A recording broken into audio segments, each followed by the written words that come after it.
गृह मंत्री अनिल विज कोवैक्सीन के तीसरे फेज के ट्रायल में शामिल होने के लिए 15 दिन बाद ही कोरोना पॉजिटिव हो गए हैं। शनिवार को सोशल मीडिया पर उन्होंने खुद को इसकी जानकारी दी। यह भी उन्होंने कहा कि जो लोग मेरे संपर्क में आए हैं वे भी अपना कोरोना टेस्ट करवा लें।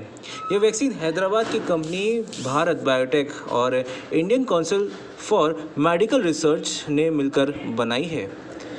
इसके साथ ही इस समय देश भर में 25 जगह पर अंतरिम फेज की क्लिनिकल ट्रायल चल रही है। इससे पहले मध्य प्रदेश के गृह मंत्री नवरत्न मिश्रा ने भी इसका वैक्सीन का पहला डोज लगवाने के लिए भोपाल में ट्रायल साइट पर पहुंचे थे, पर डॉक्टरों ने गाइडलाइन का हवाला देकर उन्हें वैक्सीन लगाने से मना कर दिया। दरअसल उन्हें और उनके परिवार के सदस्यों को पहले ही कोरोना हो चुका है।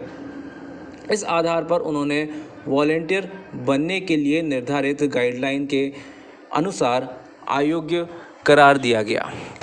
वहीं अनिल विज के इफ़ेक्ट होने के बाद कई तरह की बातें हो रही है। यह कैसे हो गया?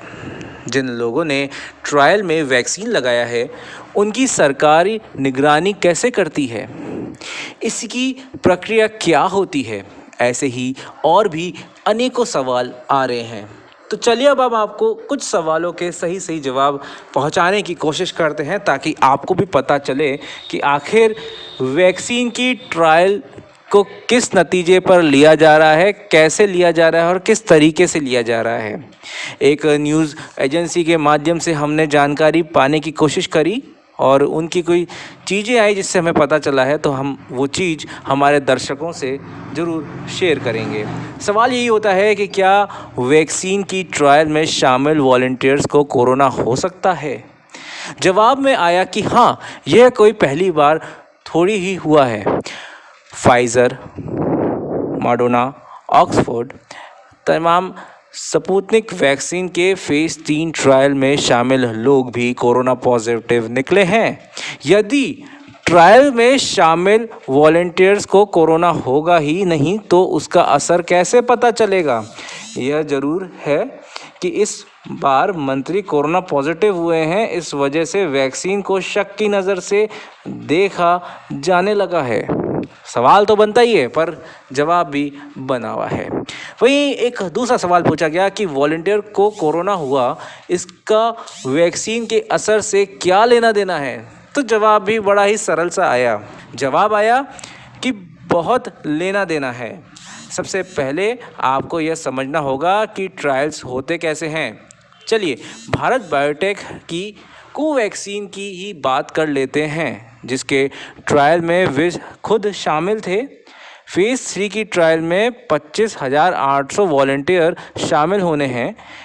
इनमें से आधों को असली वैक्सीन लगेगा और आधों को प्लेसेबो यानी कि सलाइन का पानी। फिर सभी पेशेंट्स की निगरानी होगी। अगर प्लेसेबो वाले ग्रुप में कोरोना के पेशेंट कम निकलते हैं तभी तो वैक्सीन का असर सामने आ सकेगा। यानी जब दोनों ही ग्रुप्स की तुलना होगी तभी पता चलेगा कि यह वैक्सीन कितनी असरदार है। उदाहरण के लिए फाइज़र ने 44,000 वॉलंटियर्स को फेज़ 3 ट्रायल्स में शामिल किया था। वहीं कुछ महीने बाद 170 वॉलंटियर्स कोरोना पॉजिटिव हो गए। इसमें से 162 लोगों को प्लेसेबो दिया था, जबकि 8 लोग वैक्सीन वाले ग्रुप से थे। इसी से तय हुआ कि वैक्सीन 95% तक असरदार है। तो सवाल यही उठता है कि आखिर किस तरीके से ये काम हो रहा है। वहीं लंबी गाइडलाइन है, किस तरीके से लोगों को समझना है, किस तरीके से लोगों को आगे लेके जाना है, तमाम चीज़ें कोरोना वैक्सीन की गाइडलाइंस में शामिल है। परंतु जिस तरीके समय दर समय लग रहा है उससे कहीं ना कहीं लोगों में एक दहशत है। कहीं ना कहीं लोगों को समझ में नहीं आ रहा है कि आगे आने वाला समय क्या होगा। रोज़ के रोज़ फीडबैक ली जाती है। प्रधानमंत्री तमाम मुख्यमंत्रियों से बात करते हैं, तमाम पार्टियों से करते हैं बात कि किस तरीके से वैक्सीन को अगर आती है तो उसको किस तरीके से डिस्ट्रीब्यूट किया जाए। परंतु अभी हाल ही में जिस तरीके से अनिल विज कोरोना पॉजिटिव हुए हैं उससे कहीं ना कहीं सारी की सारी वैक्सीन संदेह के घेरे में आने लगी है कि आखिर वैक्सीन लेने के डोज लेने के बाद में भी कोरोना पॉजिटिव आदमी कैसे हो सकता है। वहीं स्वास्थ्य मंत्रालय ने इस चीज़ का बचाव किया। स्वास्थ्य मंत्रालय ने कहा है कि उनको पूरे डोज नहीं लगे, इस वजह से भी ऐसा हो सकता है। अगर हम माने तो शायद कहीं ना कहीं आने वाले समय में आम जन के साथ भी ऐसा हो सकता है। इसलिए वैक्सीन की विश्वसनीयता को लेकर जो सवाल उठ रहे हैं उसको लेकर केंद्र सरकार को, WHO को कुछ ना कुछ करना चाहिए, नहीं तो लोगों में कोरोना का जो भय है वो लगातार बढ़ता ही जाएगा। लोकवार्ता से ब्यूरो रिपोर्ट्स, जयपुर।